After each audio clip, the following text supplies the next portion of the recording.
Testing 1, 2, 3.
Test number 2 for eScribe.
start our committee meeting.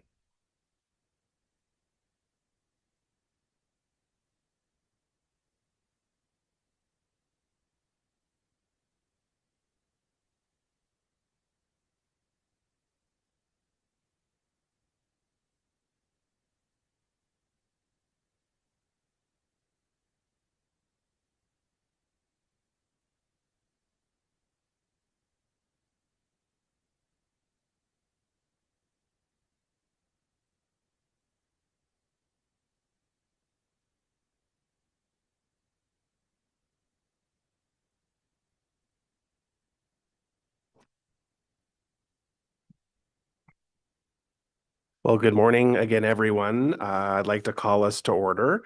This is the 19th meeting of the Emergency Preparedness and Protective Services Committee of this term of council.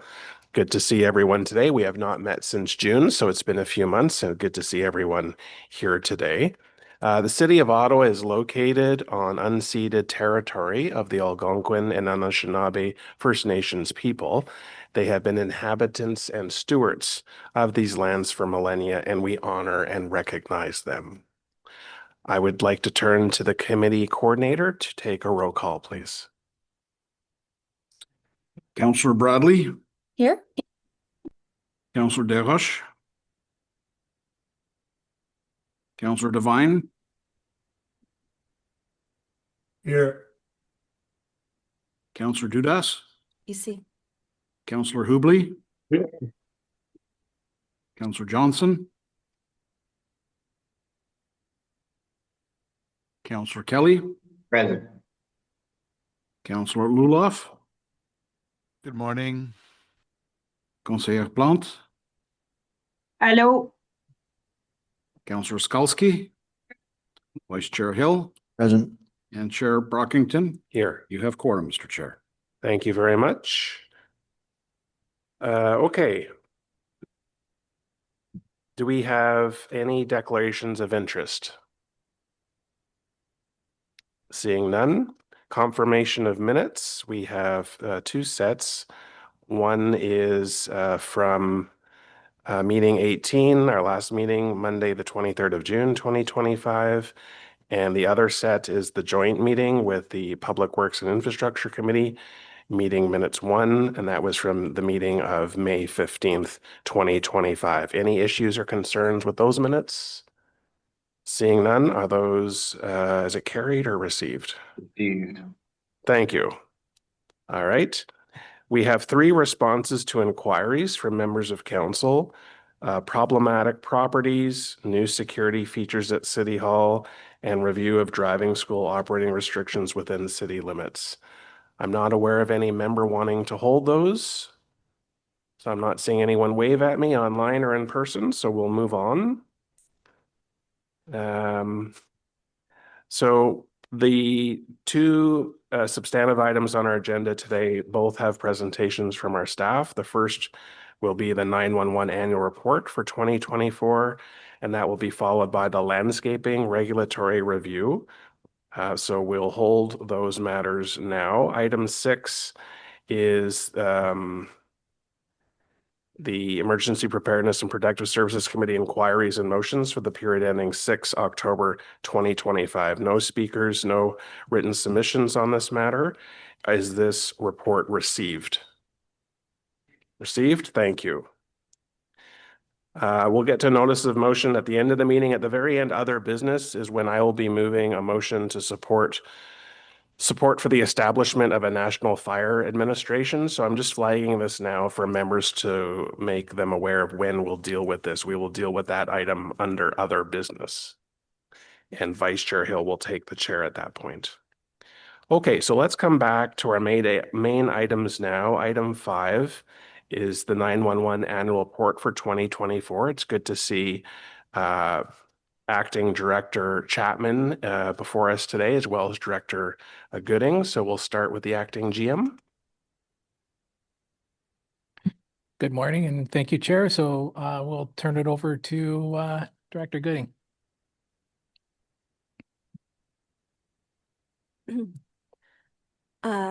Thank you for the opportunity to present this morning. C'est toujours un plaisir d'être ici et d'avoir l'opportunité de présenter notre rapport annuel sur les services d'appel au 911. Next slide. Before we jump into the 2024 highlights, we thought it would be a good idea to remind everyone of the scope of what we're reporting on this morning, which is quite narrow. When someone in Ottawa calls 911, they are transferred to the Ottawa Police Service at 474 Elgin, where an operator will ask them if they need police, fire, or paramedics. The caller will then identify their need. And that's really the scope, that initial call intake of what we're reporting on today. So just a reminder that we're not talking about dispatch or response. In terms of call volume in 2024, ce qu'on a vu était que le nombre d'appels au 911 a diminué par rapport à 2023, ce qui n'était pas une surprise. On a partagé l'année passée que en 2023, il y a eu un problème logiciel temporaire qui a eu comme résultat une augmentation d'appels erronés au 911. Mais ce problème a été identifié et résolu en 2023. So like I just said in French, we did see less calls in 2024 than in 2023, but we're not willing to declare that any sort of trend because 2023 was an outlier year. There was a glitch affecting mobile devices across North America that resulted in erroneous calls to 911. And that impacted the city along with many other jurisdictions across the region. And so we'll be monitoring call volume going forward to look at what the trends really are. We also wanted to highlight that 2024 was the first full year in which we had our intercity call transfer function in place. So residents in Ottawa can call 911 and ask to be transferred to any 911 service in North America. And that's proving more popular than we had envisioned. It's used approximately 75 to 80 times a month. Many of those calls are for wellness visits for people's loved ones and other places. And in 2024, for that initial call intake function, there were 3 complaints recorded, one of which was due to an operator error where someone was erroneously put on hold, and that was addressed at the time. Next slide. So the service level objective is our performance metric for which we get the most scrutiny. And that makes sense, but we always want to contextualize the results every year. So in 2024, 91% of calls to 911 were answered within 6 seconds, which is a really good outcome. That's a fast response. It is shy of our target, though, of 97%. As we've been discussing at this committee for a couple of years now, though, our performance metric was put in place decades ago and appears to be unique to Ottawa. It's quite rigid. Most 911 services have adopted the industry standard set by NENA. If Ottawa were to adopt that industry standard, we would meet or exceed it every year. We've also mentioned that we've been doing a service review of our 911 call intake function, and that's in the process of being finalized. And one of the things we are looking at is the service standard, especially as we get ready to migrate to next generation 911, which is that end-to-end digital service. Whenever, we transition to something new and adopt new infrastructure, it makes sense to align with what other jurisdictions are doing. And as part of that, like I said, we are thinking about that service standard. Next slide. So this is actually our last slide, and it's just a quick summary of the look ahead for the current year and into 2026. As I mentioned, we are moving towards that end-to-end digital infrastructure called Next Generation 911. At some point in 2026, there'll be some public communications indicating that the Ottawa Police Service and then the Ottawa Fire Services have migrated to that network. The Ottawa Paramedic Service is migrating under the auspices of the Ministry of Health. So they'll be migrating separately. But what we want to do today is use this forum to let you know that when we do that migration, we need to manage expectations, because at the outset, there will be no difference in client service to Ottawa residents. They'll be interacting with 911 the same way they always have. As we stabilize a new technology and make sure that it's ready to progress to new capabilities, you'll see us evolving and offering new types of services in 911 that weren't available previously because the infrastructure didn't support them. But we'll make those announcements and help residents through that when the time comes. So like I said, in the short term, it's that migration to the new platform, which will look like business as usual for Ottawa residents. As I mentioned earlier, we are also finalizing our service review. Et comme toujours, notre but est de travailler avec le service de police de la ville d'Ottawa afin de fournir un service à la clientèle optimale pour les résidents de la ville. So with that, I'm going to conclude and I think hand it back to the chair. Thank you. Thank you. Thank you, Director Gooding, for your presentation. Always appreciate to get the data and information. Colleagues, there are no delegations on this matter.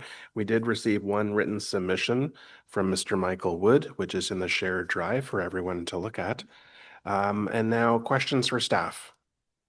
Councillor Devine. Thank you, Chair. You can hear me okay? Yes. Thank you, Beth, for the report. And always thank you to our EPPS staff for demonstrating once again that the standards that we strive for often exceed industry standards. And I just wanted to ask a question about that. So you mentioned that 911 is going to be going through a service review.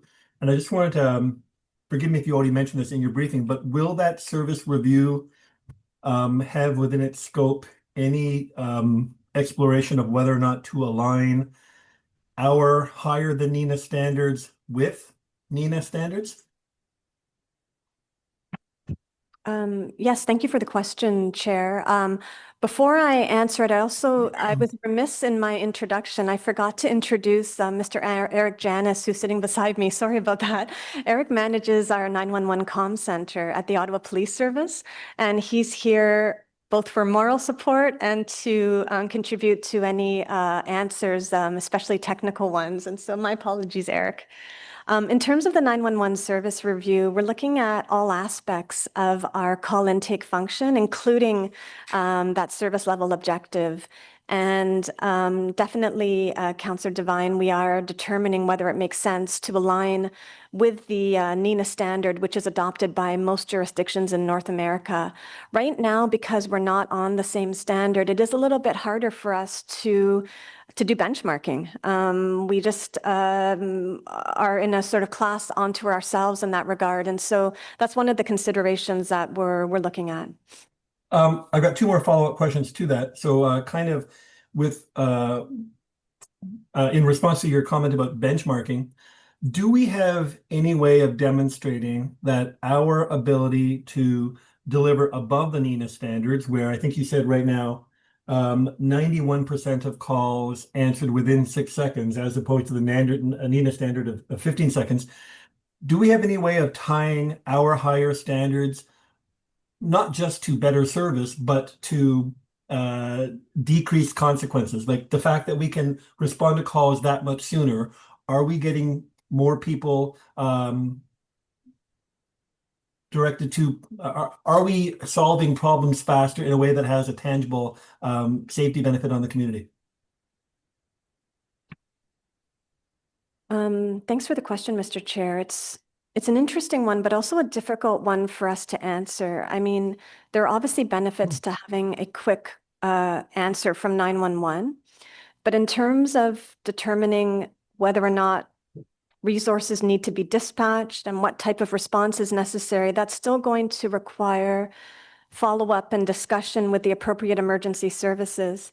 So for example, for the paramedic service with their new MPDS system, they'll be asking quite a bit of questions to triage the nature of the call. And so I'll see if Eric wants to add anything, but it's difficult to quantify whether that initial call intake has any significant impact on response. Well, perhaps before Mr. Janis responds, let me try a different question. Does the fact that we perform to a level higher than the NINA standard, does that take more resources? Does that end up costing more in terms of staffing than if we were to only strive for and meet the NINA standard? Thank you for the question. And I can confirm that we are working on our service review with a consultant, and some of their analysis has shown that the more rigid the standard, the more staffing resources required. And the only reason I'm asking, as you just said, by striving for that higher standard, it certainly may end up costing us more. I don't really have any issue with that if that leads to greater delivery of safety standards. If, however, by striving for that higher standard, it doesn't necessarily translate into more lives saved or something to that effect, then I just I'm not looking to question it. I'm just looking to find out more about it. So I guess I'm trying to see a correlation between the increased cost for meeting that standard and an increased service outcome. Perhaps that's a question for later. No, we agree. And this is, like I said, a good component of the analysis that we're doing for our service reviews. So we'll have more to report. All right. Thank you very much. Thank you, Chair. Thank you, Councillor. Vice Chair Hill. Thank you very much, Mr. Chair. Just a follow up, I guess, from one of the comments that Councillor Devine was making about the standards that we currently have set. I would just be curious if you had any background that gets us to why the city's standard is so high. Certainly, it's good to have high standards, but when there's an industry standard across the board that's lower than where we're at, that does get into resource questions, that does get into standardization questions, and so I'm just curious why we're shooting for such a high target. Not that we wouldn't want to. I'll take this one. So thank you much for the question, Mr. Chair. I have the privilege and the curse of having been with the Ottawa Police for a significant amount of time and have seen the history of this agreement. I can tell you that there is no answer to that question. It was determined in the late 1980s, and at that time it was actually 98% of 97%. And it was changed, and there was no logic behind it because I actually saw it to 97. So there was no matrix, there was no metrics, there was no data that was used to come up with that change, nor is there reasoning for this initial level of service. The reason why it was determined is completely lost to history at this point. There is no records as to how and why it was determined in that way. Okay, I appreciate the frankness of that. Maybe it's premature to ask the question then, because I know you're doing your review, but in that process, do you think that realigning the standard with other municipalities or a broad industry standard is a goal that would be good for the purposes of kind of strategic alignment? Or are we simply satisfied that we've done it this way for a long time and it fits the Ottawa need? I can speak a bit to that, and thank you much for the question, Mr. Chair. Right now, I can tell you that public safety and Ottawa Police have been aligned in making the right decisions for the right reasons. The issue that we often come up or face is the fact that we're very much an outlier. It's hard to compare ourselves to other agencies and see how truly good we are doing. If you look at other cities that have a very much lower service level agreement that do not meet their goal, and then if you discuss that Ottawa is not doing it either, if you don't really look at the data, you would assume that we're both at the same level, while in fact, the city of Ottawa's criteria is significantly higher. So I think ultimately we always try to align with the industry because there's a reason why there are standards. And ultimately lowering the standard doesn't mean that we're sacrificing public safety. The goal is always to answer every call as quick as we can. The service level objectives are essentially that objectives that we try to meet, but we don't work less because the objectives are lower. It's just a different way to measuring standards or performance. Yeah, that makes sense, and I appreciate that because, you know, if we can't answer the question of why the standard is what it is, then we probably need to look more broadly at other comparables and to the industry standard to do that. So I appreciate that, and I would just like to highlight for my colleagues, Mike Wood from my ward, he did put forth a written delegation. He had wanted to join today because he's been a tireless advocate on issues of 911 and the coordination across many cities. And I just wanted to highlight my appreciation for the work that he did on that and the content of that letter, which I would encourage all of you to take a look at. Thank you very much, Mr. Chair. Thank you, Vice Chair. Councillor Deloche. Thank you very much, Mr. Chairman. From time to time, I hear from residents in the newer parts of my ward. So these are streets that are under construction. They're just fresh in terms of being added to our road network. And they're concerned that if there is an emergency, that the fire, paramedics, police wouldn't be able to find their home because it's so new. So can you speak to how streets get added to your database so that when people call in, even if it's the first house on the street, that you're able to respond? Councillor Hill will, I'm sure, agree with me because he's got a lot of that kind of growth where these are not even blue signs, they're like wooden signs. So it creates the impression that they're in the frontier of the city and perhaps at risk. So can you provide some assurance, please? Thank you for the question, Mr. Chair. It's an excellent one, and it helps us to highlight that there's a whole team of people within the city who work behind the scenes on 911, but who may not be obvious, including in our planning and our rec, culture, and facility services. So when new streets are developed, they are added to an internal city database that we keep live and update all the time. And it's just a generic process that has been in place for many years and that we do very well. And so residents can rest assured that no matter how new their street is, it's in our database and available to first responders. Thank you for that assurance. I appreciate that, and so do the residents. Thank you. That's all, Chair. Thank you, Councillor Deloche. Any other questions from colleagues? I'll just point out that I'm pleased with the overall response. I think it's important for this committee and the public to have an understanding of the volume of 911 calls, the response to those calls, which is excellent. 1,053 calls a day is quite substantial when you think about it, when you break it down on a daily basis. And 91% in 6 seconds is excellent. So I'm in favor of standardization of data. If we're moving in that direction, that certainly has my support. And I appreciate staff's work to get this report before us today. So thank you.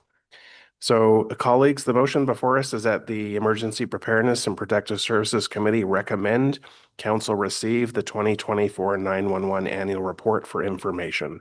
Is this item received? Received.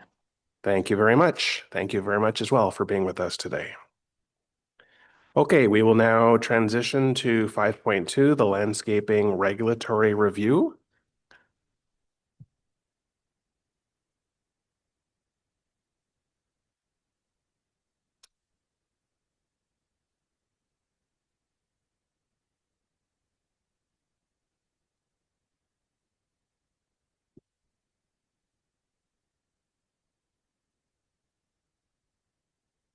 And I see Senior Manager Bietlo here, but Mr. Acting GM, do introductions. Thank you, Mr. Chair. I'll turn it over to Valerie Biatlo. She's got, her and her team are going to do a brief presentation on this matter. Thank you. Good morning, Mr. Chair. The Public Policy Development Services team is here to present the results of our landscaper regulatory review. This is one of the projects that Council identified on this term of Council's bylaw review work plan. Bonjour, Monsieur le Président. Nous sommes ici pour vous présenter les résultats de notre revue de l'examen de la réglementation pour les entrepreneurs paysagers. Mr. Chair, today we're recommending a new business license requirement for hardscaping contractors specifically. This focused regulatory approach creates accountability for contractors working in the hardscaping area and addresses the most common concerns and the greatest issues of non-compliance that we're seeing. The proposed bylaw includes regulations to enhance and support consumer protection, and it dovetails with an education guide for residents and for contractors that we think together will address noncompliance and reduce the amount of complaints and enforcement efforts that the city receives in this area. With me today is my colleague Matthew Suatak, who's a bylaw review specialist on the PPD team, and he will present our findings and our recommendation. I'd also like to recognize the work of David Kurz, who's another bylaw review specialist on the team, who co-led this project with Matthew. And with us also today is staff from Bylaw and Regulatory Services and also colleagues from the Planning, Development and Building Department who could answer questions from a planning and a zoning perspective for this file if needed. So, Mr. Chair, I'll turn it over to Matthew. Good morning, Chair and members of committee. Next slide, please. For this review, we initially considered a broad definition for landscape contractors and defined them as anyone who creates, alters, or maintains soft or hard landscaping features. Dans Ottawa, les entrepreneurs et les autres personnes qui font des activités de paysagement sont régis par une variété de règlements municipaux et la diapositive présente les règlements qui s'appliquent le plus fréquemment. In Ottawa, there are a variety of bylaws that regulate landscaping activity depending on the nature of the work. And on this slide are those bylaws that are most frequently applicable. Staff's review took these existing bylaws into consideration together with service request history and enforcement data around landscaping, industry consultations, and the approaches taken in other jurisdictions to determine what potential regulatory and non-regulatory approaches are needed. Next slide, please. There were three issues that placed this on the Term of Council bylaw review work plan. The first issue, the biggest source of concern in this sector, is non-compliant driveway alterations. So typically widenings, but also unauthorized connections to the right-of-way. And these run contrary to the city's zoning and private approach bylaws. In the last 3 years, there's been an average of 385 service requests a year for non-compliant driveway and road connections and approximately 100 enforcement actions a year, which can include tickets, notices to fix, or orders to fix. What we heard during our consultations with enforcement colleagues and with councillors is that the actual number of non-compliant driveways is likely higher, but many of these instances go unreported and so are not captured in the service request data. We also heard from our enforcement colleagues that these service requests are challenging to investigate and enforce in terms of both resources and in terms of time. We also know that when non-compliant driveways are installed, it's costly to remediate, and it's in addition to what the homeowner paid to install it. While it's not often that the city hires contractors to remediate, in the last year, when the Planning, Development and Building Department has had to contract out remediation work, that cost has ranged from $8,500 to as high as $30,000. The second issue is unauthorized storage of landscaping material in the right-of-way, so on the roadway, the sidewalk, the boulevard. In the last 3 years, there's been an average of 315 service requests per year, and again, many such instances go unreported. Le dernier problème est une méconnaissance des règlements municipaux et des exigences de permis pour la réalisation de travaux de paysagement. Ce manque de connaissances vaut autant pour les résidents que les entrepreneurs, ce qui nous a été confirmé durant nos séances d'engagement et de consultation. The final issue is a knowledge and awareness gap around what the city's landscaping rules and requirements are. This is a gap seen from both residents and contractors and was confirmed during our engagement. Over half of contractors and residents indicated that they lacked awareness or could use more information about what the rules are in Ottawa. Next slide, please. Mr. Chair, a recommendation today is for a new business license requirement for hardscape contractors operating in the City of Ottawa. Hardscape contractors are those who conduct driveway paving, as well as install or alter hardscaping features like walkways and interlock on private property. This would not include, however, those who only seal or reseal driveways, as we're not seeing issues in that area. En fonction des recherches sur le sujet, de l'analyse de données et de consultations menées lors de ce dossier, Le personnel recommande un nouveau régime de permis d'entreprise pour les entrepreneurs en paysagement minéralisé exerçant leurs activités dans la ville d'Ottawa. The narrowed business license approach that we're recommending for hardscapers targets the most costly issue for the city and for residents while not capturing all landscapers in the same regulatory approach. The business license regime would include key consumer protection benefits for residents. As part of the regulations, hardscaping contractors would have to hold valid insurance. They would have to have contracts with their clients, and they'd have to identify their vehicles, among other measures. A list of licensed hardscape contractors would also be posted on ottawa.ca so consumers can see who is licensed by the city prior to entering a project. Licensing also creates accountability, Mr. Chair. Hardscaping contractors would be required to follow city bylaws as a condition of their license. If there is non-compliance, licensing creates additional administrative and enforcement tools to allow bylaw and regulatory services to deal directly with the contractor and bring them into compliance. Staff anticipate that the licensing regime could gradually reduce the number of service requests and complaints and related investigations that have to occur every year in this area. Le permis d'entreprise aidera à identifier les entrepreneurs dont les activités de paysagement minéralisé sont non conformes au règlement de la ville. Il créera un mécanisme de responsabilisation pour ces entrepreneurs et sera une mesure supplémentaire incitant à respecter les règlements de la ville. We are recommending two specific exemptions to the licensing regime. The first one is for any hardscaping work taking place as part of the construction of new residential units in the city.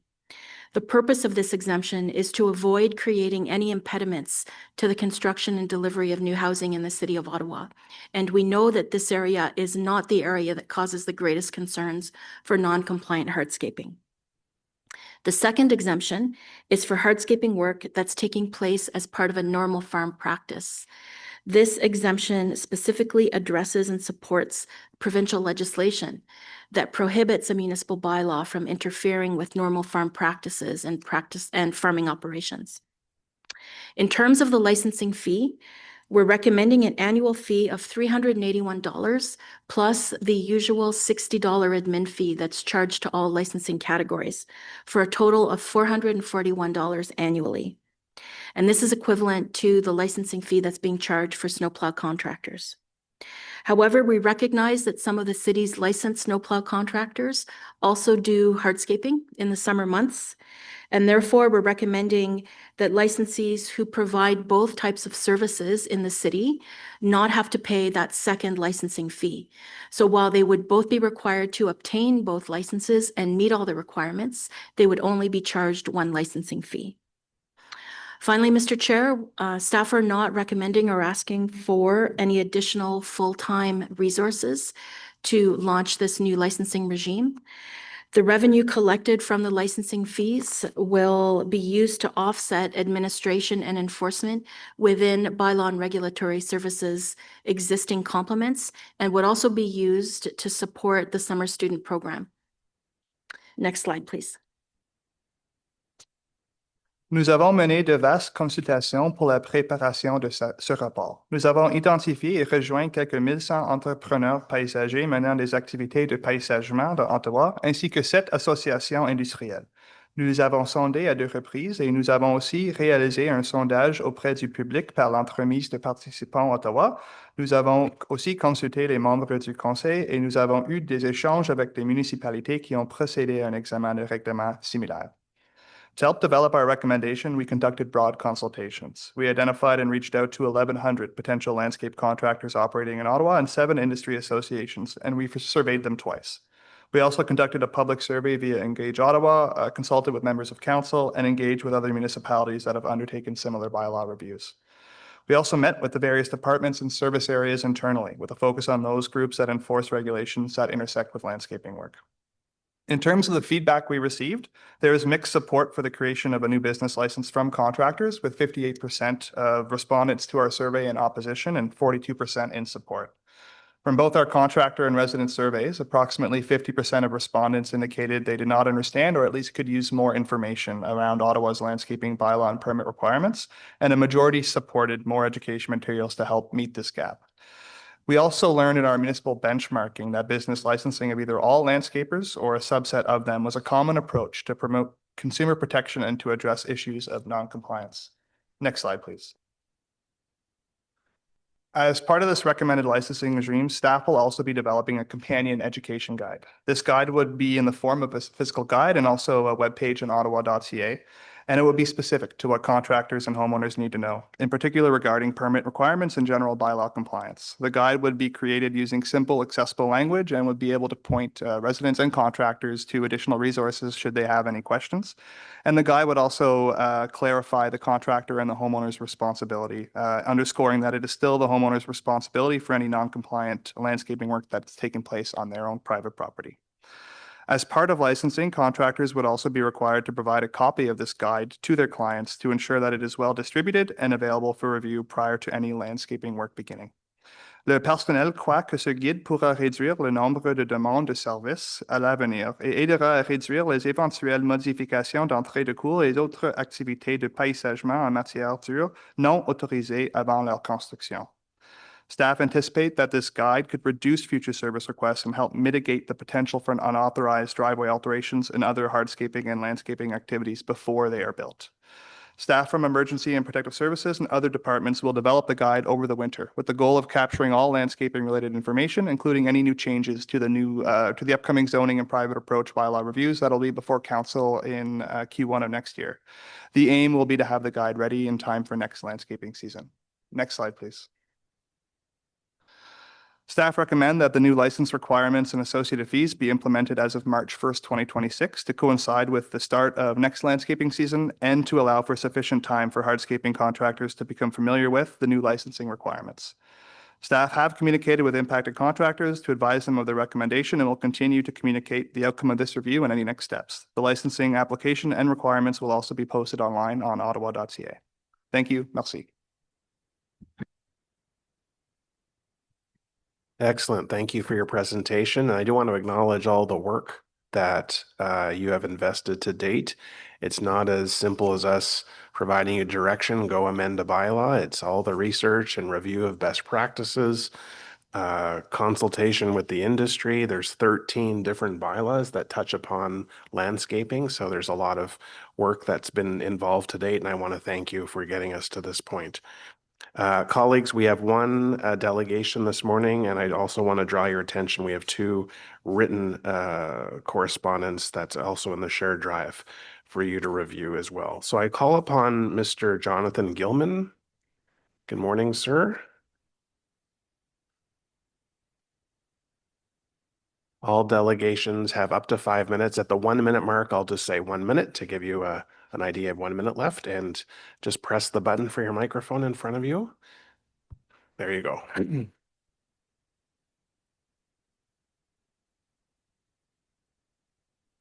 Good now. My name is Jonathan Gilman. I own a hardscaping company called Ottawa Interlock Repair.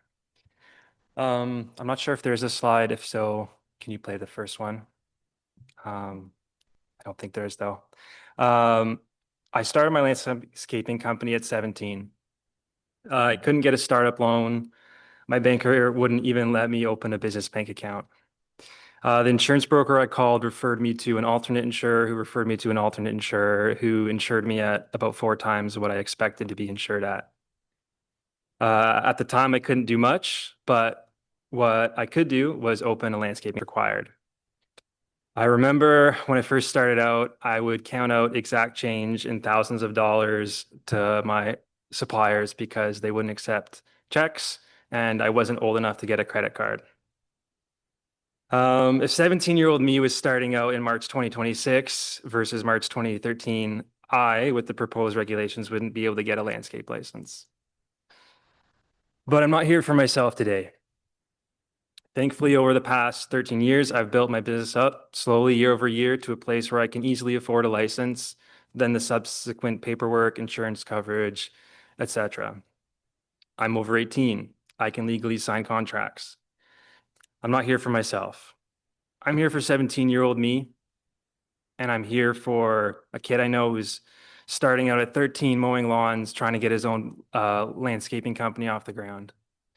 I'm here for new Canadians who struggle enough to get by, who don't need extra paperwork to go through, people who do struggle to afford a few $100s for a license, decaling their trucks. It all adds up. When going over the materials, which were excellent and thorough, I noted that most contractors thought this license would not put a strain on them or their business. It would be easy for them to afford. And I'm one of those contractors, but I wasn't always. The contractors that aren't here are the ones I'm speaking for. The kids who can't legally sign up for this license because they're under 18. The new Canadians who do incredible work but struggle with our official languages. Most of us aren't affected. But I'm guessing you won't hear a lot from the ones who are affected because they're just busy trying to keep their businesses afloat. The intention of this license is to increase the bylaw and regulatory awareness, increase the general level of competence and hardscaping contractor in Ottawa. And I am all for that. I hold myself to a high standard, and I prefer to compete against good contractors, not fly-by-night contractors that this license is supposed to curb, landscaping pun intended. These guys cut corners and make it difficult for the honest guys. But I doubt that people who want to remain under the radar, doing cash jobs, not signing contracts, I doubt that they will get licensed as it is. I know that the young people trying to make it in landscaping, the new Canadians, the hard workers who don't have the time or knowledge for extra paperwork, they will want to get licensed, but they will not be able to or struggle to. It's a small percentage who will be affected, but to those affected, it's not such a small thing. For a 17-year-old who wants to run the best business he can, not being able to get a license and be a licensed business will kill his dreams before it starts. With all this in mind, I would propose 1 or 2 or 3 things to the committee. First of all, vote against a license and instead simply put a program in place to educate the consumer and the contractor as to the various bylaws, rules, and regulations. And this is part of the proposed plan already, which is excellent. 2, make it a voluntary license. I choose to be part of the Better Business Bureau. I am happy to pay their fees because I want to stand out on a list of contractors that value business ethics. 3 would be to create another exemption along with the new housing construction exemption and the farming exemption. 1 minute. This would be for small companies, those doing below $500,000 in business. I chose that number because that's a 1 to 2 truck operation in Ottawa. These guys are just getting started, trying to support their families, not trying to scam anyone, just hard workers. These guys don't have much infrastructure, but they do really good work. And that's all. So thank you for having me. Thank you, Mr. Gilman, for your delegation. I'll just see from my colleagues if there are any questions. I don't see any hands, but thank you very much. Sorry. Pardon me? Online? Okay. I didn't see any here, but go ahead. All right, go ahead, Councillor Johnson. Hi there. I just wanted to say thank you very much for coming out. I appreciate very much your broader perspective on entrepreneurship, and I really appreciate sort of the nuance here. I think it helps me to remind me sort of the reasons why people get into business. Even though my husband is an entrepreneur and a contractor, I don't always listen to him so good. So I can appreciate that, you know, we can often get caught up in the enforcement aspect of it. And certainly it is challenging, you know, to recover those costs when the compliance issue is the way it is. But you've brought forward some really interesting questions, and we'll be sure to ask staff when that time comes. So thanks for taking the time, especially since this is billable time for you. Appreciate it. Thank you. Thank you, Councillor Johnson. Conseiller Plante.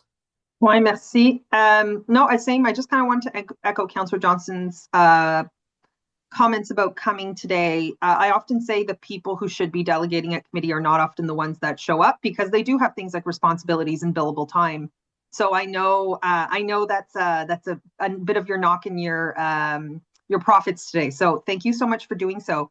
I was just wondering, do you guys have like a provincial or national standards? Like, do you have an overarching Landscapers of Canada committee?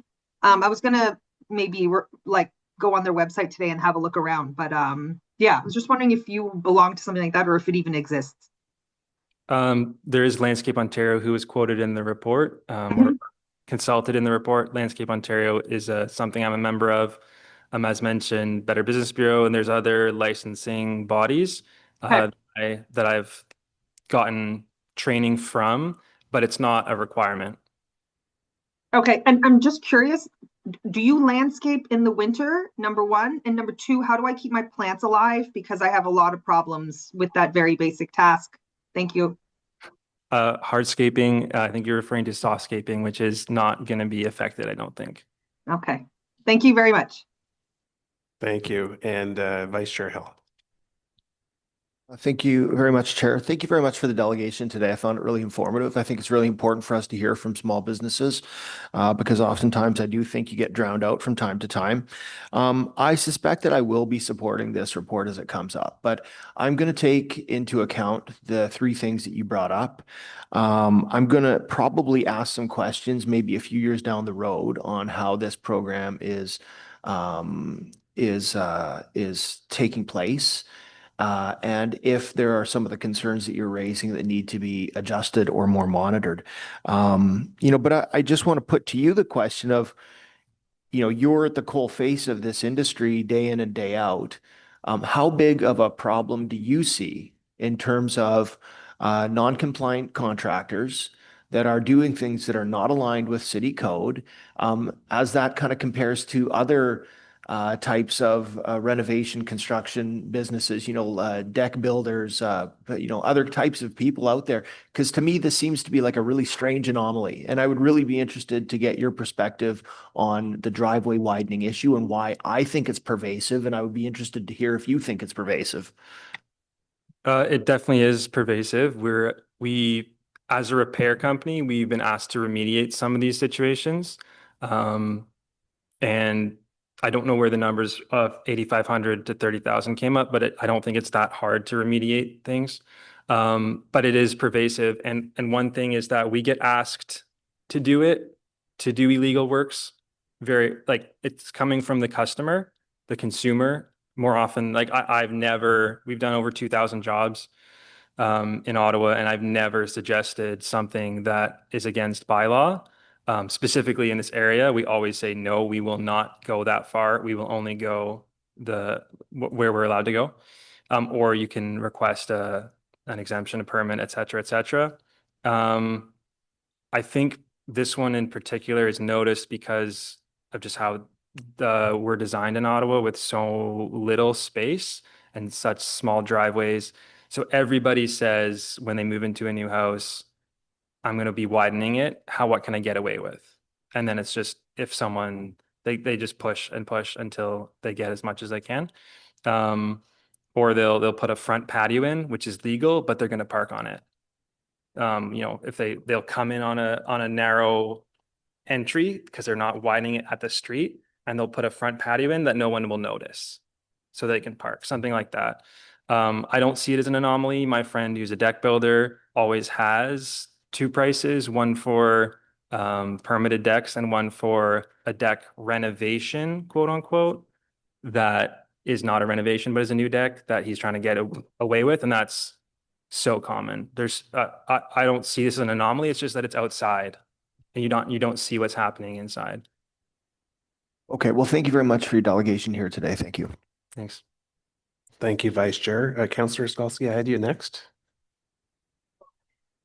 Excellent. Okay. Councillor Desroches. Yeah, thank you. Thank you for coming today. I appreciate that. It's always good to hear from people on the front line of things at City Hall. I'm sympathetic to your views, and I will have some questions later as well. And I think we need to keep the fees as low as possible for many of the reasons you're talking about. But I want to take you to your points on the new business people coming into the sector. And don't you think it's important that the work you did to become successful, to enter the market, don't you want to enter and have a level playing field in order to properly compete?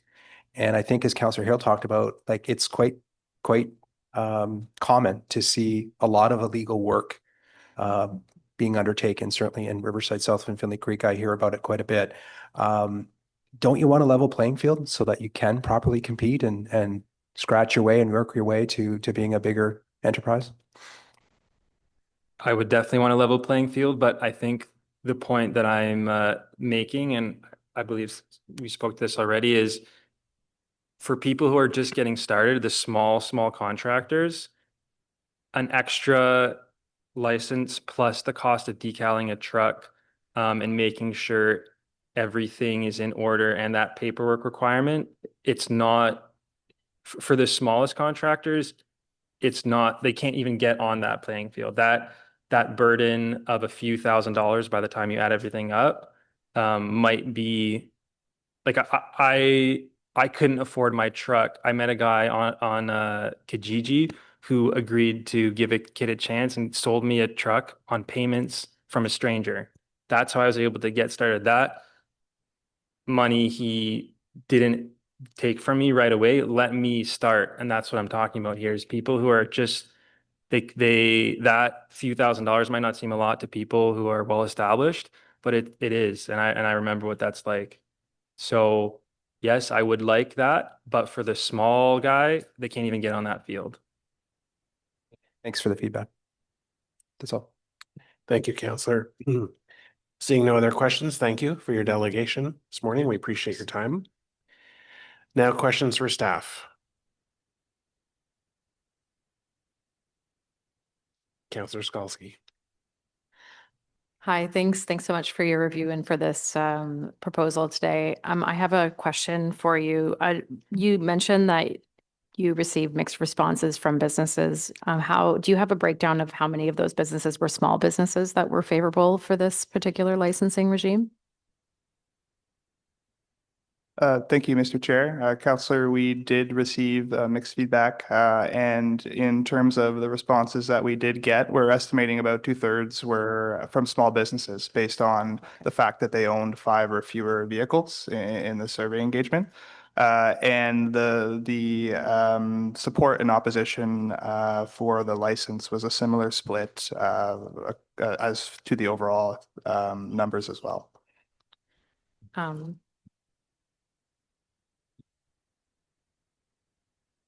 Right. The delegate just described, the possibility of a voluntary licensing process instead of mandatory licensing. I mean, licensing is one of the most heavy-handed sort of options in the regulatory toolbox. So I am curious if we've considered a voluntary licensing and just pursuing as a first step, improved education. Thank you, Mr. Chair. Yes, we did. And perhaps I'll start off from the policy side and then I'll turn it over to Bylaw and Regulatory Services to add anything. We didn't consider necessarily a voluntary approach, but we considered an education-only approach, which is similar. And we recommend against it because we are seeing non-compliance across the city. We are seeing issues where contractors are not following the city guidelines, city bylaws in particular, which is putting both them and homeowners in a difficult position. The licensing regime we're recommending today is very, very scoped. It's for hardscaping work only. So for example, landscapers that garden, landscapers that mow lawns, as the delegate was mentioning, they would not be included in this licensing regime. A small number of regulations, definitely scoped. A low-ish licensing fee is what we recommend to create accountability and bring people who work in this space into compliance. We think that dovetails with the education approach. We're not recommending one without the other. And we think we'll see over time a reduction in the amount of complaints and the reduction in non-compliance. Thank you. Thank you. Yeah, I think that the education component is really important and will be a big factor in the success of this. Are you able to quantify the costs to the city for these gross violations? Like at the end of the day, this is likely damaging, snow removal equipment, and there's like real costs that we bear as a result of this problem in the city. Do we have a number around that? Thank you, Mr. Chair. We don't have a number that's tracked in terms of budget implications for hardscaping specifically, but there are a number of impacts, infrastructure and environment, and to enforcement as well. From an infrastructure perspective, non-compliant hardscaping leads to a reduction in snow storage space, a reduction in on-street parking, excuse me. It has potential impacts to utilities and to the infrastructure of the asphalt and the concrete itself. And from an environmental perspective, over hardscaping is often associated with a reduction in softscaping, the removal of trees, and an increase in stormwater runoff, which can have an impact on the city's wider stormwater management system. And from an enforcement perspective as well, there is a cost, and I would invite Associate Director Gravel to elaborate on that. Thank you, Mr. Chair. Council, great question. Really, the cost when it comes to enforcement, it really depends on the type of work that was done on private property or on the road allowance, and really, the amount of time the officer takes to investigate, and then the remedial action. It's not a one-shop fits all sort of for all of these. They vary depending on the actual complaint itself. Thank you for that, Councillor. Councillor Delroche. Thank you, Chair. I would normally have a high bar for any regulatory intervention, but I think this meets the test. I've spoken to several residents of my ward, both those that have complaints against them and those who are complaining about what they're seeing as a change in the character of the street when people are non-compliant with the bylaws. When I talk to the people who have complaints against them, oftentimes there's a lack of awareness, and they should have called before they dig, and the education is going to be a big piece of that. But what I hear is stories of, frankly, dishonest or dismissive advice from their contractors in terms of what is permitted by the city. And I think what's happening in some cases, if they can sell 10, 20, 30 more bricks, they will sell those bricks to these residents. And at the end of the day, when the job is done, it's the resident that is going to be on the hook for the remedial work. It's the new homeowner that's going to buy that house that's going to be on the hook that the previous homeowner did. So I think we are seeing a big problem, certainly in Riverside South and Finlay Creek.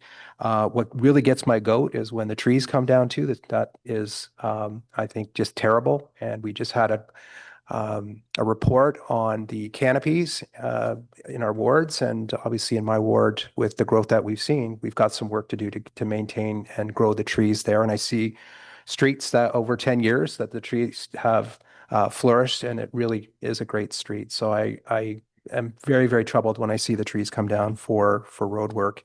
A few questions. One is on the fees and the work that we've done to keep it as low as possible. I'd asked you during the briefing to this meeting if we could maybe have a holiday in the first year. I was debating that, but I was convinced by the argument you have. So I want to talk, if you could just speak to grinding these fees as low as possible and why a holiday is really not possible in the first year. Thanks. Mr. Chair, perhaps I'll start off and then throw it to operational staff. Yes, we don't recommend a fee holiday, Councillor. The fee that we're recommending is on a cost set-off or cost recovery basis only to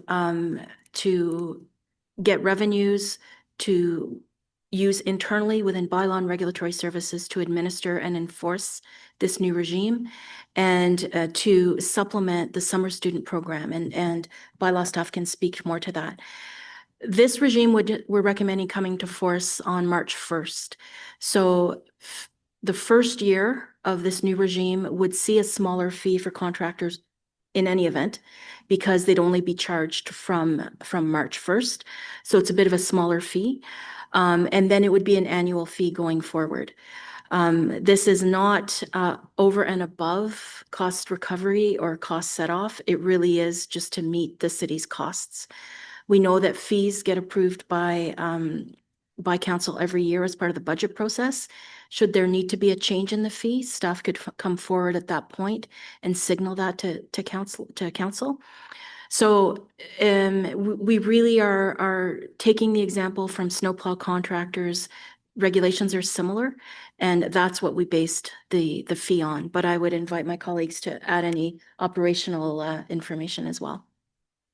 Thank you. Through you, Mr. Chair. Councillor, really for this first sort of year that we would be enforcing the licensing regime, we would be using those funds from the license to actually bolster our student program so that we can actually be out there and monitor this and actually get sort of the word out that the license is required and explain the requirement or the impacts if you do not get a license. So we do need staff out there to actually be able to enforce this. Thank you. As I mentioned, when I talk to residents who are in a situation of non-compliance, I ask them, did you call the city? Did you talk to someone who is knowledgeable about what is allowed? Oftentimes the answer is no. So a big part of it needs to be a splash of education that the residents need to call the city if they're going to do any type of work. Can you speak to the big splash that this is going to have in addition to regulating on the education side with the public so that they do the right thing right from the bat? Thank you, Mr. Chair. And yes, Councillor, that's the intention of the companion education guide, is to explain all of the rules around landscaping and hardscaping in particular in the city to residents in a way that's clear and accessible and points them toward additional resources should they have any questions.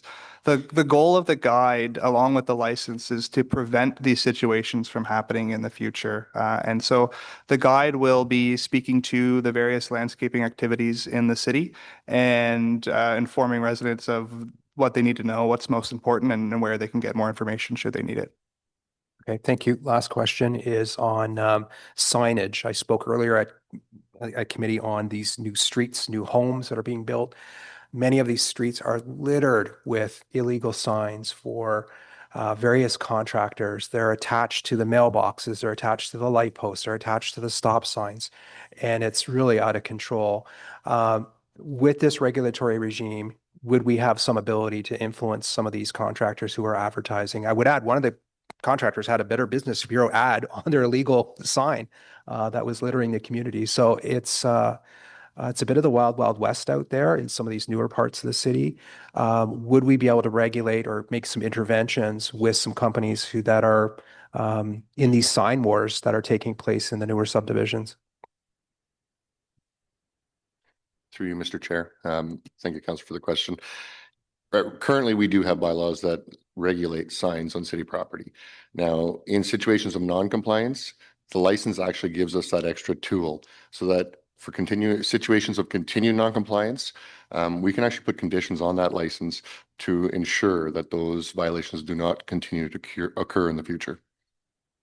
Thank you very, very much. I'm going to support this. I think it meets the high test for a regulatory intervention. I've heard too many and seen too many incidences where there is non-compliance. I've heard too many stories of really unscrupulous market conduct by some landscapers. I think this is one piece to it, and the education is another big part of it. So thank you very much, Mr. Chair. Thank you, Councillor. Councillor Lulaf and then Johnson. Thank you very much, Mr. Chair. Madam Bietlo, I appreciate the great work that's been done on this, and truly appreciated the time that we spent together as you and your team walked me through this. And I also appreciate how low of a barrier that your team is setting, and the exemption for those who do hardscaping, landscaping, and also snow removal. I think that is incredibly conscientious, and really do appreciate your understanding that many of these groups do, as both activities are quite seasonal. I don't know that there's a whole lot of people installing hardscaping in the middle of winter. I think the snow would probably prove quite challenging. So recognizing that these are two seasonal and often connected works, I think was quite astute on your team's behalf, and appreciate that very much. We heard from a delegation today a suggestion to look at a threshold of a certain amount earned by a company. I think that he had suggested five. I think he had suggested five. Was it $500,000 or $50,000? I can't quite remember at this point. But had your team considered a threshold so as not to disproportionately, I suppose, penalize, despite the fact that it is quite a reasonable number that you've chosen, startup companies or companies that are being run by entrepreneurs that haven't quite reached the age of majority? Mr. Chair, no, we're recommending a licensing regime that applies to any contractor doing work in this space in the city of Ottawa. As we've explained, there is widespread issues with non-compliant hardscaping, causes problems for homeowners, it causes problems for city infrastructure, among other issues. So we recommend that any contractor doing work in this space comply with these regulations, meet these foundational consumer protection measures, and frankly have to play ball with the education guide and provide the education guide to their clients. We think these measures together will be the most helpful.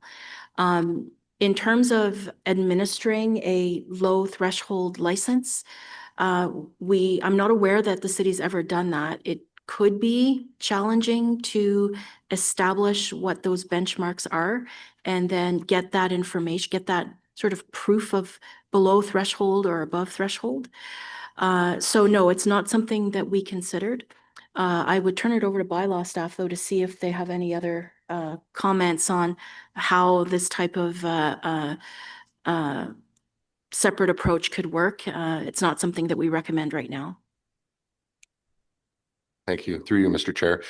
Councillor, in a situation like this, we typically would not see too many hardscape contractors under the age of 18. Now, in these situations where we see minors doing this type of work, it would probably be in situations where they're cutting grass, raking leaves, smaller work that would not require a license of this nature. Okay. If perhaps the situation arises that there's just a particularly industrious 17-year-old who wants to start his own hardscaping company one summer, is that something that bylaw and regulatory services would be open to discussing with them so that they might be able to obtain such a license should that occur?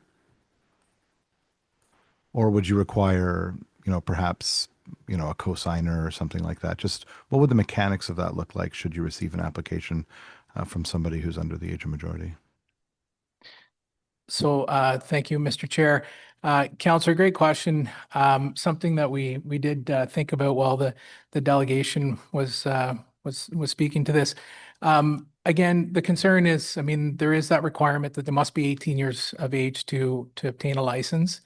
Part of that is because they need to be 18 to be able to sign a contract. Yeah. There's other concerns that we have that, we talked about consumer protection and the best interest of the residents of Ottawa as well, is that, it's desirable for those residents to ensure that, whatever company they have on their property has proper insurance as well. So I think it would be a challenge for somebody under the age of 18 to get in the proper insurance to be able to operate.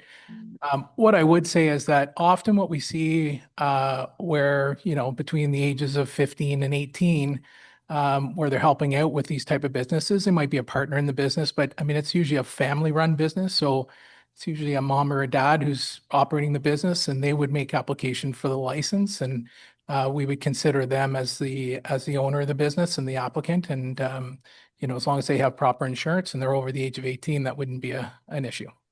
Okay. No, really appreciate those answers. I know it's not fun to deal with what ifs, but appreciate your time. Thank you.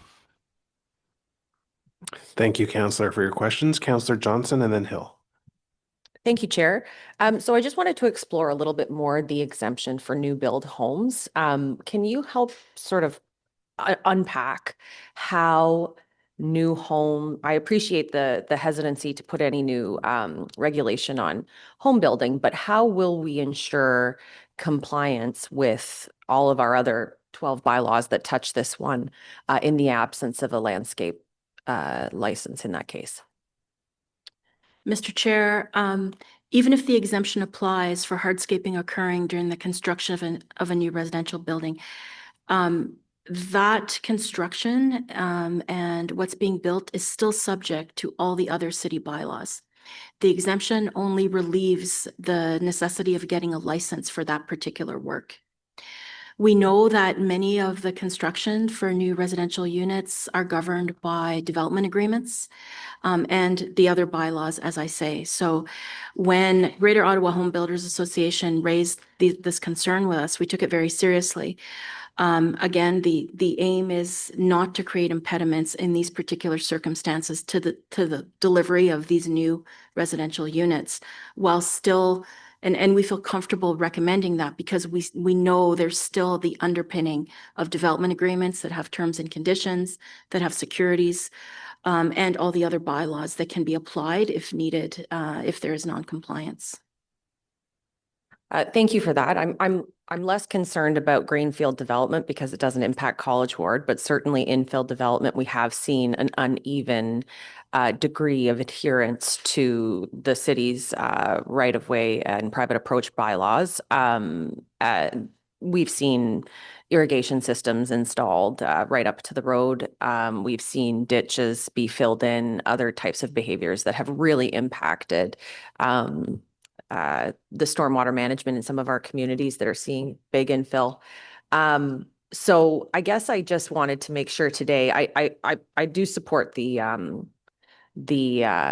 licensing. I personally was trying to, well, I mean, not to overshare or anything, but this is a conversation that I've been having in my house, whether or not I can widen my driveway. And I was soliciting quotes for this. So I have and I had a very different response from different contractors that I was asking about the regulations. Some were less concerned.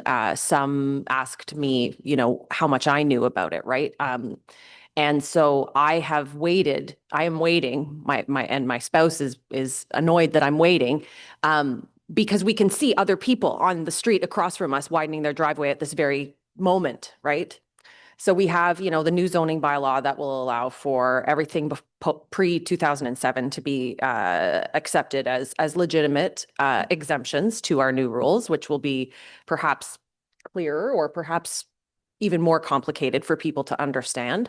And then we will have, this license come through, but there will be exemptions for new builds. And so I become nervous that there are gaps that we will still, there will inevitably be gaps. And so just to impress upon staff, the development review process and those development review officers working in tandem with building code and bylaw are so important for the integrity of this overall system. And they require, regular education and regular training from those departments that are touching their bits and pieces, because they will be the ones who will be ultimately accountable in the absence of some of these other bureaucracies, which I think is streamlining housing, but does put added pressure on a department that already faces a lot of pressure. So that's my caution here, that department that will hold a lot of authority for all of these other pieces that residents are expecting in those new developments infill. Thanks. Thank you, Counselor. Did you want to respond to anything that the counselor said, or was that just getting that out there? Did you want staff to respond? Yeah, absolutely. Okay. Thank you, Mr. Chair and Counselor. We're aware of, the changes that are coming with the zoning bylaw and the private approach or right of entry bylaw. At this point, we are trying to sort of, ensure that the proper education is provided to these contractors so they're aware of what they can do, and they can provide this education to the homeowners that are requesting this. There are many rules out there when it comes to hardscaping on private property and city road allowance. And it also depends on the configuration of your property as well. Some with townhomes have very small frontages, where others with single family homes have very large frontages. There is a difference between both as what you can do. So really the education piece is key in, providing what is permitted as hardscapers. Thank you, Counselor. Vice Chair Hill and then Counselor Dudas. Thank you very much, Chair.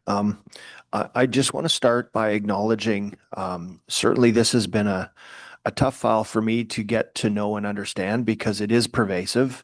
It's extremely problematic, especially when we have, new builds that are getting driveways widened. We have people who bought a house 10 years ago whose driveway was widened in 2012. There were different policies at different phases and times. And so we're dealing with an issue where there are selective people who are being enforced based on our system of bylaw. There are other people who are not being enforced. There's a perception that this is an unfair process. There is the reality that there are flood risk issues that go into communities where we see the whole of 7 townhouses in a row have their front yards paved. We have the reality that widening driveways leads to a reduction in on-street parking capacity. But we also have the reality that there are some mechanisms to actually do this legally and legitimately and appropriately. It's just the problem is that oftentimes it's not done so. So that's my long-winded way to say thank you very much to the whole team that looked at this complicated piece. It would have been my preference to have seen kind of one omnibus that dealt with this whole thing. But I do recognize that it's complex. I do recognize this is the first step in looking at a licensing process that will allow some level of accountability in a world where it's a bit the Wild West and we don't have that accountability. So here's my question. We have this report, which you're looking for committee to approve. We're going to move forward with a licensing regime. Later this fall, we have the zoning bylaw that's going to come forward, which will inform this process. We're also going to have the private approach process, which will inform this process. It would be my assumption that it would be kind of a natural fit in maybe 18 months or 2 years or something like that. Once those 2 key documents that will inform this come into effect, that we'll do a reassess to see if the actual licensing permitting process is a requirement, given that there may be other regulatory components that come out of those other reports that might actually solve the broader parts of this problem. Mr. Chair, yes, absolutely. Staff can monitor the level of service requests, complaints, the nature of the service requests, and the enforcement actions that will be taken post-adoption of this licensing regime, particularly when the new rules for zoning and private approach come in. Again, the education guide will be up to date with those new rules, so we'll be able to assess the efficacy of licensing plus education going forward. Can you speak to how you're communicating to individuals that have enforcement-related deadlines that are coming up in the next few months in terms of obligations to remediate or reverse widenings or face charges? What is our status right now, given that we have a number of policy considerations before us? Mr. Chair, thank you, Councillor, for the question. Understanding that, everybody's aware of some regulatory changes that could be coming in different, from the zoning bylaw to the right-of-way bylaw, private approach bylaw, this new licensing regime. It's something that we're working on with our staff right now to ensure that, our officers on the front lines are, aware of these regulation changes that are being considered, although not in a bylaw yet. So when we're investigating these complaints of driveway widenings or excessive hardscaping in the front yards, we are considering what we know to be the recommendations that are likely to be coming forward in the very near future. So we're trying to educate the homeowner, contractors when we get an opportunity to speak to them. And we are using discretion when we're doing enforcement. So I think what you're going to see for the next little while is that we may be deferring some of these enforcement matters to the spring of 2026, just to see what the regulations are and when they're put in place, and then reassess to see whether there's compliance or not at that point. So, we don't want to be in situations where we're being heavy-handed or, enforcing bylaws that exist now that we know are going to change, and then asking somebody to reinstate their front yard when we know that that's likely going to be permitted come, the end of Q1 next year. So those are all things that officers are, using their discretion and doing that assessment while they do their investigations. So we're still taking the complaint, we're still investigating. And again, I'd like to take the opportunity to say that, we've had discussions about, whether enforcement or this licensing regime is actually necessary, keeping in mind that, it's speaking from experience. I mean, we set up these programs without enforcement to support these programs. They're set up to fail. We need enforcement. I know it's not always popular, but we have to ensure that there's a fair playing field for all contractors and all residents across the board. We are a complaint-based service, and that's but as recently with all the stuff in the media, it's we get more and more complaints. So to answer your question specifically, yes, we're taking all that into consideration and we're using discretion. So there's unless it's an obvious violation that we know is not going to change come Q1 next year when the new regulations come into play, we're holding off on enforcement action. Thank you very much for that. And I'll just reaffirm that this policy has pinched many, like hundreds of people in my ward alone. And I very much appreciate the attention and care that's gone into this complex process. And I will continue to work with you over the coming months as we mature those other policies in order to get to the best place. Thank you very much, Mr. Chair. Thank you, Vice Chair. Next, we have Councillor Dudas and then Councillor Devine. I don't know that I have much to say. My colleagues have asked some such important and essential questions. I did want to just speak from experience.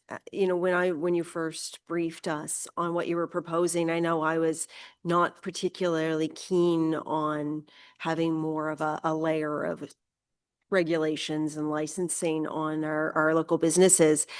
But having spoken to so many residents in my ward and hearing their stories of being caught up in confusion and then enforcement on their end, where they've, instated hardscaping, done something beautiful with their property on the advice of a contractor, then all of a sudden they have to redo it at their own expense, or they're facing, other actions without having known.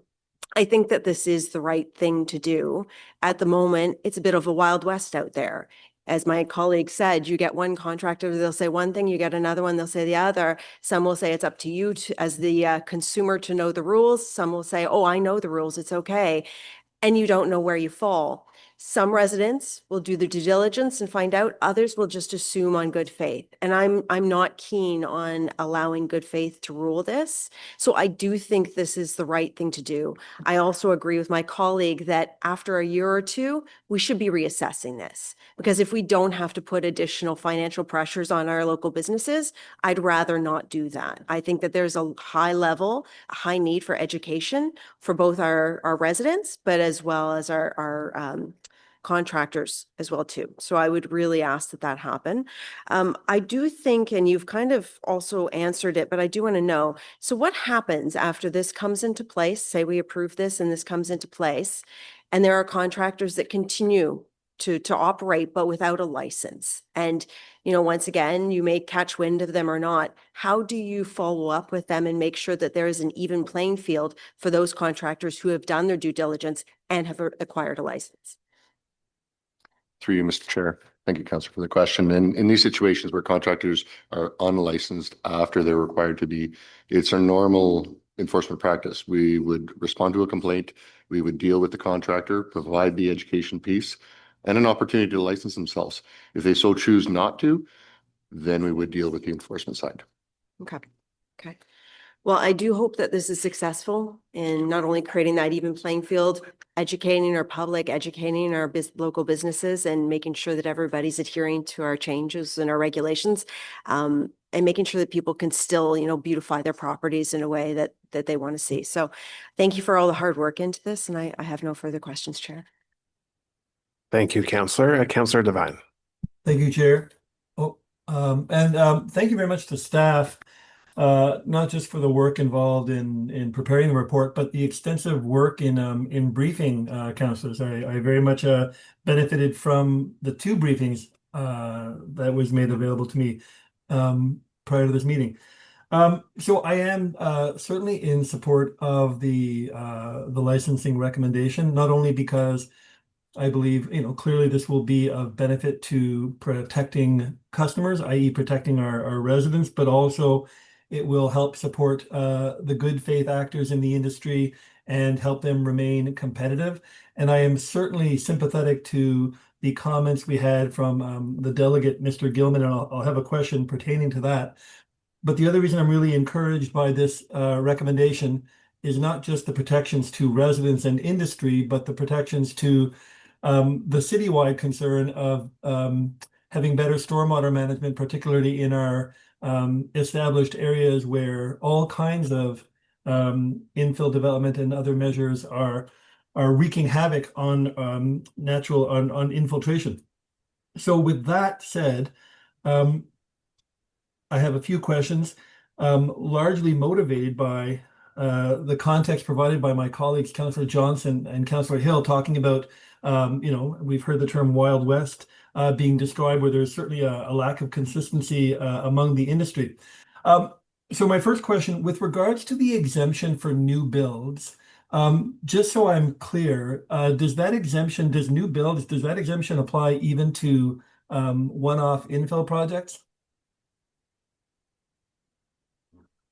Mr. Chair, yes, we propose that it apply to any hardscaping occurring during the construction of any residential unit, recognizing council's priority to deliver new housing in the city. We propose that it apply to infill as well as new developments. Okay, so with that in mind, so I'll safely assume that when we have new builds with a plan of subdivision, that there's going to be all kinds of contractors and subcontractors and inspections and agreements, but whether on an infill or whether on a plan of subdivision, knowing that the reason for granting the exemption is so that we can continue to support our housing goals, can you provide any information? Because we keep on talking about the numerous incidents of non-compliant hardscaping, but do you have, in part of your process that led to granting an exemption for new builds, whether infill or subdivision, do you have any data, any evidence to suggest whether or not there is a greater level of compliance with bylaw through new builds? Because I'm going to assume that in some new builds, just in some renovation projects, there are non-compliances.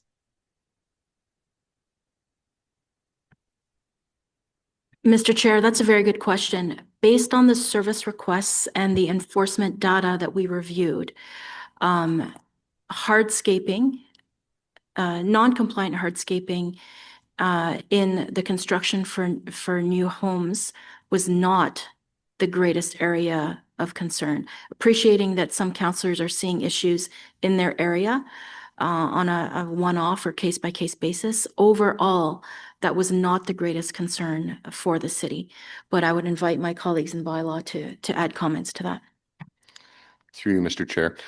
Councillor, really when it comes to sort of infill housing or new construction, when an individual applies for this building permit, the plans are examined by a plans examiner. At that point, there are inspections that are completed throughout the process of the new build. And for the most part, in these situations, we do see compliance. And this is not an area for concern really when it comes to enforcement for bylaw for new builds or for developments. Okay, and just so I understand, so if I'm a hardscaping, so if I'm a general contractor on an infill, and let's say I'm subcontracting at the hardscaping, and just on a one-off infill, it sounds like that means I don't need to, as the general contractor, I might not need to hire a licensed subcontractor for that hardscaping. But because I have examples of infill development in my ward where the driveway is extra wide, way out of compliance with bylaw. So if that is the case, we're on an infill development, the general contractor, let's say, doesn't need to hire a licensed hardscaper. And if that driveway ends up being non-compliant, what enforcement measures do we have to not just to get the driveway back in compliance, but to try to prevent that kind of instance from happening again? Thank you for the question, Mr. Chair. In these situations, Councillor, where it's going to be an infill, the property is already in non-compliance, we would hope that through the plans examination that this would be addressed and caught at that time. If not, and there was a complaint received, bylaw would attend and investigate as it normally would. And as we previously indicated, depending on the circumstances in that front yard, would gear how we approach the enforcement. Okay. Going back to what you were saying earlier, that the reason for granting the exemption on new builds is to get more housing. Can I assume that if all we're seeing is, okay, you know what? Actually, I'm not going to ask that question because I think I know the answer. But I would like to move on. If we're granting, I appreciate, as Councillor Luloff was saying, I appreciate granting the exemption to snowplow contractors because quite often we're going to have, you know, one company that does snowplow in the winter and hardscaping in the summer. But assuming that to grant or to get a license as a hardscaper, there needs to be some level of education or swearing off on compliance measures to get that license. Will we be expecting the same level of, for lack of a better term, training and or education for someone who is a licensed snowplow contractor to be able to act as a licensed hardscaper?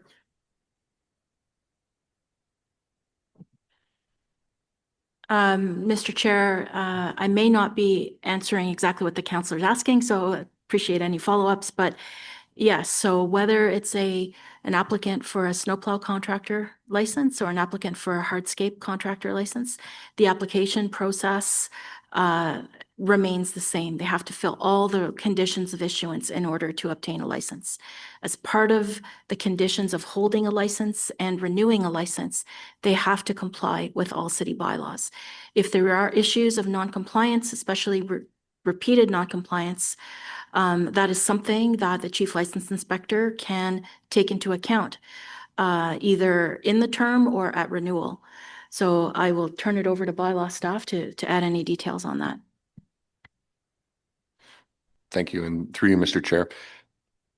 And sorry, Councillor, if I can just get you to repeat your question just so that I fully understand at this point. Well, and now that I heard that from Ms. Bielo, I think I can rephrase it. So if I am a snowplow contractor and I've paid a license for my snowplow license, I don't need to pay an additional license for the hardscaping aspect of my business.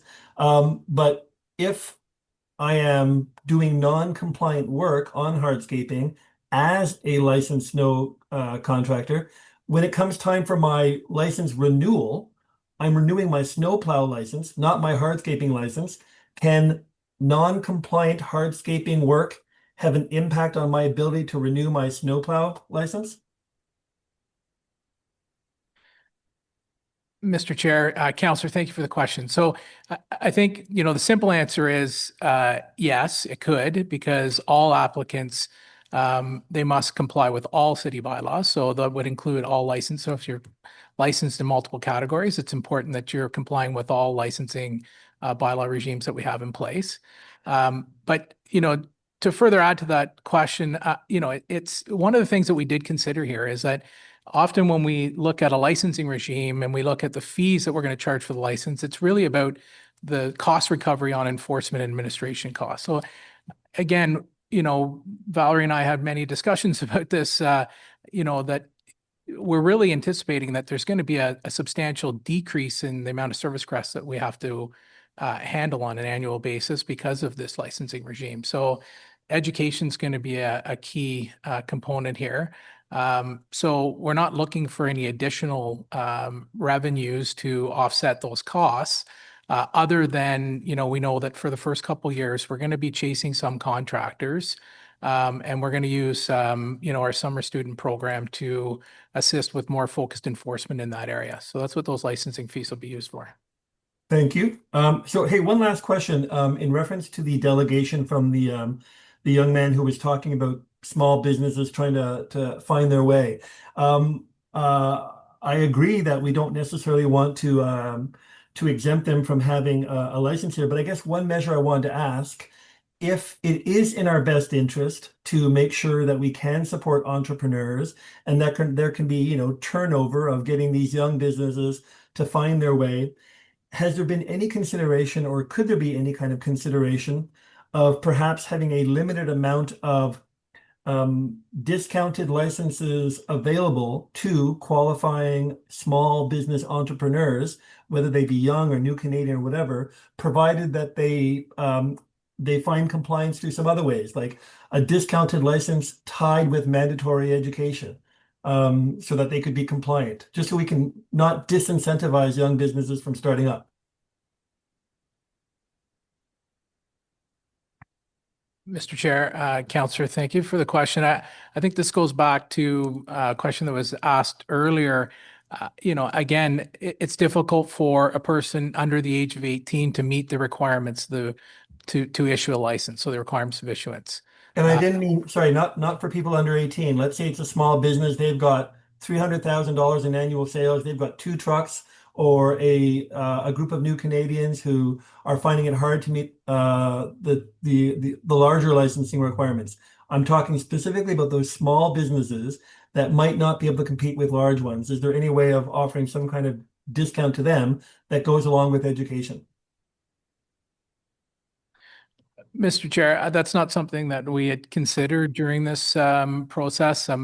You know, it would be a bit of an administrative burden to be able to do that. It's again, we've kept this licensing fee as low as possible because we're encouraging compliance. We want the contractors to come in and get their business license. Again, this licensing fee legitimizes their business. We're you know, with the web page that we have on ottawa.ca, we list all the licensed contractors. So again, this is an opportunity for residents to go on a web page and see, you know, which contractors, when they're selecting contractors, which one of them are licensed, so that they can ensure, for consumer protection, they can ensure that, you know, this contractor is licensed and it's going to have a contract, and they're going to provide me all the information, and they know the bylaws, and they're going to follow the bylaws. And so there's less risk for the residents. And I think that, you know, again, it's a nominal fee. There is a cost to enforcement and administration. And that's, you know, after doing the assessment, these are the fees that we need to cover those costs. Great. Thank you. Thank you, Chair. Thank you, Councillor Devine. Any other questions from committee members? Okay, I'll just offer a few thoughts from myself. So a number of colleagues provided examples of within their own wards of non-compliance. And I've got to say, in my experience, these are very volatile, emotional conversations to have with residents, because they've just spent $20,000, $30,000, $40,000 to make hardscaping improvements to their property, and they didn't know it wasn't permitted, or it doesn't conform until a bylaw officer shows up, because someone has raised this with bylaw. And they want their local councillor to be the arbitrator of this disagreement. And that's not really our role. Our role is to provide, you know, a shoulder to lean on, to listen to their concerns. But at the end of the day, my frustrations are there are contractors out there that simply want to do the job. And their number one priority should be to inform their prospective client what is and is not permitted. And let's talk about what is permitted. Let's talk about how we can design your property in the confines about what is legal per our bylaws. So we have a number of contractors who simply aren't playing by the rules. And it's costing everyone money. It's a cost to taxpayers to have our staff go out there multiple times. And it doesn't create happiness. It creates a lot of ill will with residents who are having to remediate their properties. So I do want to see a licensing regime, but I also want to see punishment for people who don't play by the rules. And right now it's civil litigation between the resident, the property owner, and these companies. And so one way is we will be able to publish on ottawa.ca a list of all licensed contractors that have gone through the city. That doesn't mean there won't be any issues going forward with work. but at least we'll be able to weed out people who will be licensed versus those who won't, similar to other industries like snow operations. And to Councillor Hill's point is once this takes foot and other bylaws come into place, there's an opportunity a few years from now to see how things are going and to report back through this committee. So there are just way too many examples across the city in multiple wards for us not to take action. We thank staff for the work that they've done in this regard, and I hope that the committee and ultimately council will approve the revisions to this bylaw. So thank you to staff for this work. So the recommendation before us now is that this committee recommend that council approve amendments to the licensing bylaw number 2002-189 as amended to establish regulations for the licensing of hardscaping contractors as described in this report and in the general form as set out in document 1. Is this matter carried? Carried. Thank you. The dissent is noted. We have dealt with item 6.1. Item 7 is in-camera items. I'm not aware of any in-camera items. Item 8 is notices of motion, and we do have some notices. So I'll start with Councillor Dudas first, and then Councillor Bradley. Councillor Dudas. Chair, whereas the City of Ottawa's bylaw review work plan identifies regulatory bylaws for review or development each term of council. And whereas the feeding of wildlife, particularly mammalian wildlife, can result in animals becoming dependent on humans for food, disrupting their natural foraging behavior, increased risk of disease transmission among animals and between animals and humans, wildlife becoming more aggressive or losing their natural fear of people, leading to safety concerns, unattended attraction of rodents such as rats and mice, and where control bylaw currently addresses domestic animals, but does not specifically regulate the feeding of wildlife. Whereas other Ontario municipalities, including Toronto, have recently introduced bans on wildlife feeding with regulated exceptions for birds, fishing, research, animal control, and cultural practices. Therefore, it be resolved that staff include a wildlife feeding bylaw or amendments to the animal care and control bylaw concerning the feeding of wildlife as an item for consideration as part of the development of next term of council's bylaw review work plan to be approved by council, and that other jurisdictions be considered as models as part of this work. Thank you, Councillor Dudas. So that is a notice of motion. And Councillor Bradley, I believe you have a notice as well. I do. Thank you, Chair. We'll read it in now. Whereas Schedule 2 of the City of Ottawa's Licensing Bylaw 2002-189 as amended licenses and regulates driving school operators and driving instructors. And whereas in 2011 by motion, Council amended Schedule 2 to prohibit driving instruction within a defined area adjacent to the Ministry of Transportation Drive Test Facility at 1570 Walkley Road to address ongoing issues with increased traffic and potential safety concerns in the residential area adjacent to the test facility. And whereas the Ministry of Transportation has expanded its test route and therefore requested a corresponding expansion of the prohibited area. And whereas given continued safety considerations and concerns expressed by community in this regard, city staff support restricting driving instruction in the expanded test route. Therefore, be it resolved that Council approve amendments to Schedule 2 of Licensing Bylaw 2002-189 as amended, as detailed in the attached amending bylaw to prohibit driving instruction within the defined area adjacent to the Ministry of Transportation Drive Test Facility at 1570 Walkley Road. Thank you for that, Councillor Bradley. Are there any other notices? Seeing none, as the purpose of our November meeting will be to focus on the committee's portion of the 2026 budget, the City Clerk's office has prepared a waiver motion to have both notices of motion considered at the next committee meeting, which is scheduled for February of 2026. And Councillor Vice Chair Hill, has the waiver motion prepared.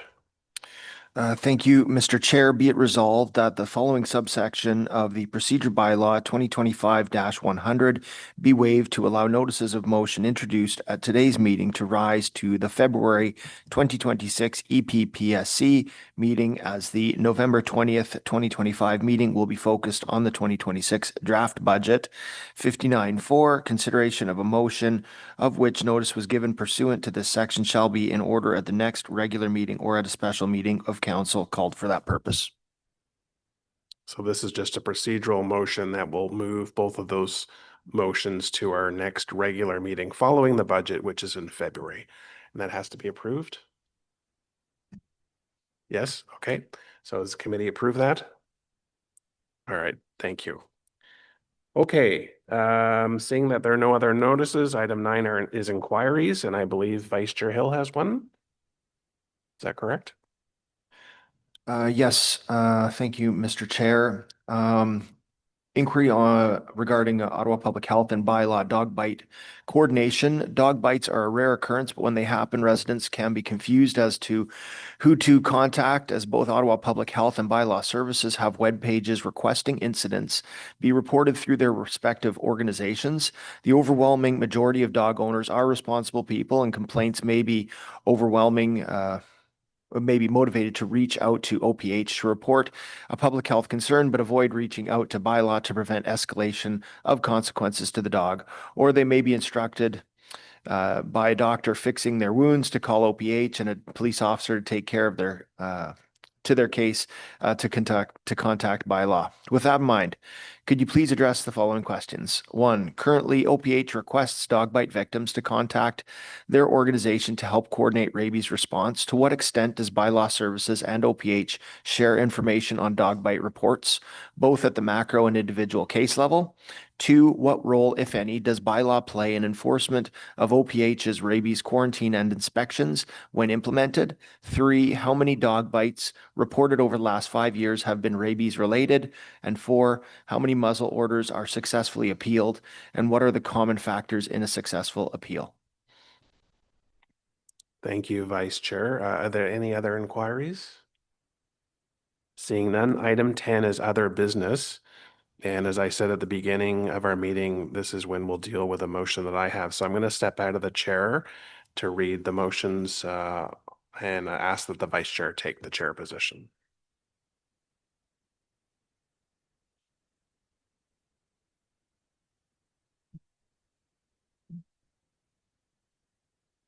Okay, thank you. So the committee recognizes Councillor Brockington. Thank you, Chair. So colleagues, I motion today that I would like us to consider. It is timely, and it is for us as the City of Ottawa to support the establishment of a National Fire Administration. I do believe that before, Chair, that this motion goes forward, that we have to deal with the rules of procedure. There is a motion that the rules of procedure be waived to allow for the consideration of this motion by the Emergency Preparedness and Protective Services Committee at today's meeting and by Council at its meeting of October 22nd, 2025, regarding the establishment of the National Fire Administration. So I'll just ask if I have support of the committee. Supported. All right, thank you. Okay, and perhaps if Chief Hutt, do you want to come up to the front? Thank you, Chief. So colleagues, I'm not going to read the entire motion. It was circulated in advance. But for those who, members of the public, I will say that as the title of this motion indicates, City of Ottawa support the establishment of a National Fire Administration. The goal would be to see this established within Public Safety Canada and developed in collaboration with Canada's fire chiefs, would serve as a coordinating mechanism for policy and decision-making on technical fire and emergency management matters without impinging on provincial or territorial jurisdictions. And what came to light for me was seeing multiple provinces struggle this past summer with forest fires in particular, the difficulty of coordination of resources, and how a national fire administration would benefit the country as a whole. This is something that fire chiefs are advocating for. There's a private member's bill in federal parliament right now. And it's something that I feel strongly about. Obviously, very large forested area within the city of Ottawa. We're not immune ourselves to these types of emergencies. So the motion, the action items are that be it resolved that the Emergency Preparedness and Protective Services Committee recommend council express its support for the establishment of a National Fire Administration within Public Safety Canada. And it's been modified from the original copy to include the words headquartered in Ottawa, developed in collaboration with Canada's fire chiefs. And the second clause is be it resolved that the city clerk be directed to share a copy of this motion with the minister, federal minister of public safety on behalf of city council. And that's Minister Anand Shinangari, who leads that portfolio. So thank you, Chief Hutt, for being here today. I was wondering if you could provide comment on this motion. Thank you, Chair. Thank you, Councillor, and thank you for this consideration today. The Canadian Association of Fire Chiefs have been asking for a fire administration position. We're seeing across the nation more and more, environmental events, extreme weather events. We do have, through the province of Ontario, a coordinated approach. When it comes to a national approach, we feel that there's lacking that strategic coordination across from coast to coast to coast.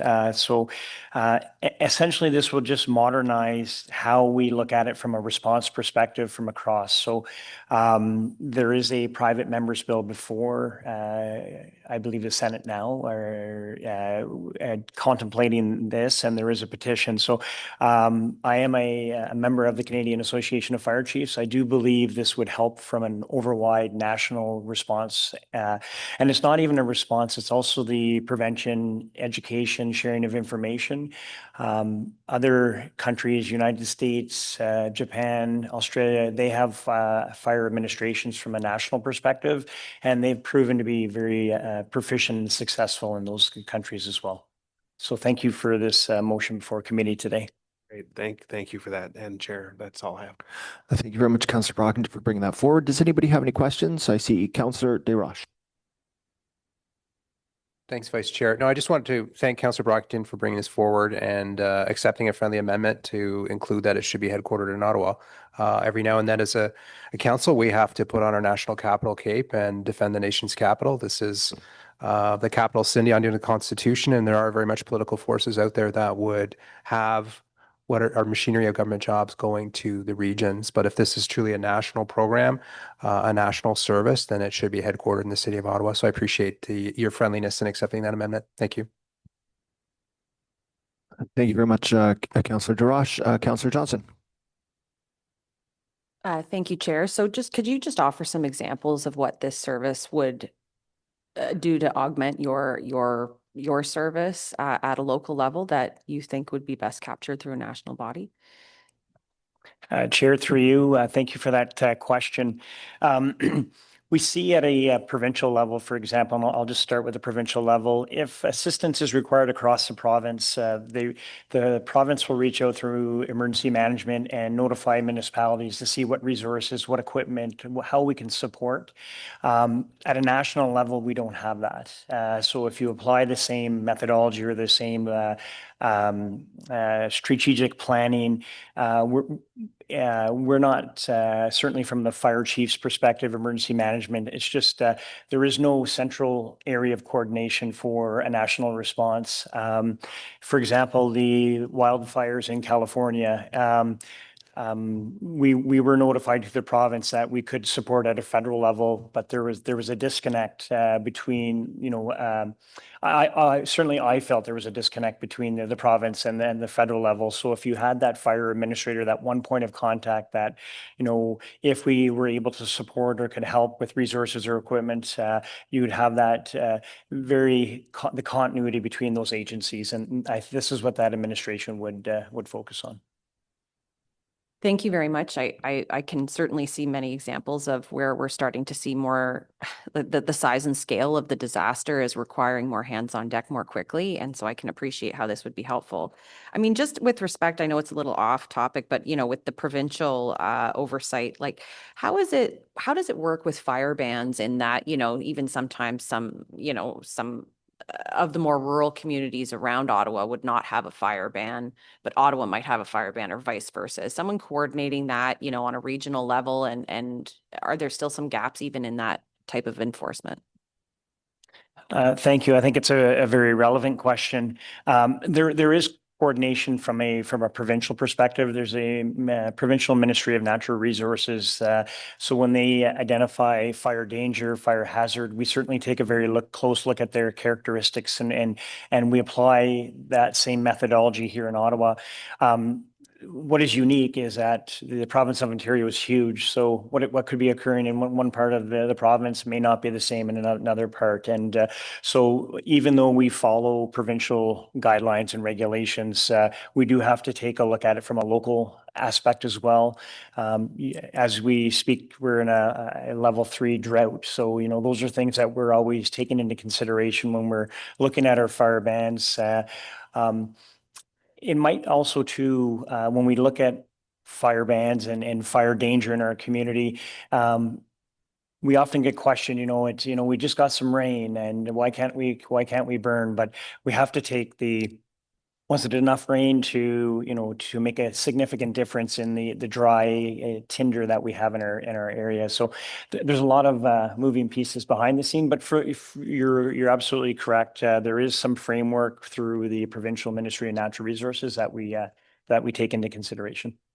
And so how with a national body like this perhaps you have examples from the other countries that are doing it, but when it comes to specific high risk situations at a local level that would require some perhaps foresight as to what kinds of services and equipment you might need here, are you able to sort of weigh those options when getting pulled into other areas and other jurisdictions that might have other requirements? Like you'll always maintain a certain degree of local accountability for regional conditions versus being pulled in a national way. Thank you, Chair. The establishment of a national fire administrator isn't to take away from local jurisdiction or provincial jurisdiction.